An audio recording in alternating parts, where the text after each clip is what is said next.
L-eks Ministru Nazzjonalista l-Perit Michael Falzon kompla jinnota u jitkellem fuq il-firda fiħdan il-Partit Nazzjonalista li baqgħet tippersisti anke waqt kampanja elettorali fejn il-poplu qed jiġi mitlub jażel lil min jixtieq imexxih għal 5 snin li ġejjin.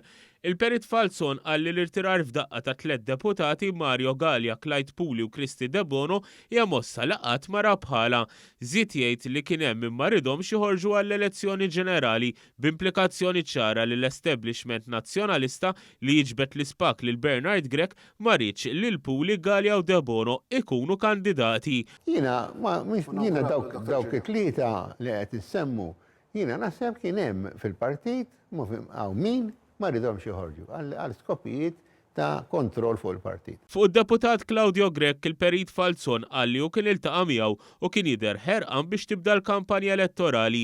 Falzon kompla jgħid li fil-laqgħa tiegħu Grech qatt ma taħx jifhem li kien ser jirtira l-kandidatura tiegħu. L-eks Ministru Nazzjonalista qal li l-Grech l-establishment tal-Partit Nazzjonalista għamililu diffiċli ferm biex ikun jista' jerġa' jsib postu fil-Parlament. Kien hemm insomma manuvri interni li telfuh il-voti mid-distret minn fejn jitla'. Waqt il-programm tkellem ukoll l-opinjonista Charlon Guder fejn tkellem fuq it-tluq tad-deputat Mario Gallia li rtira l-kandidatura tiegħu wara li mal-medja indipendenti qal li nies qrib it-tmexxija ta' Bernard Grech għamlulu ħajtu infern u għajruh bis-saħħa mentali. Id-dikjarazzjoni ta' Mario Gallia li qal li għamlulu ħajtu miżerja u li saħansitra beda jipprepara il-kampanja elettorali tiegħu imma kellu jieqaf għaliex ġi attakkat fuq kwistjonijiet mill-aktar personali ta' saħħa mentali din għalija ħaqqa kull kundanna.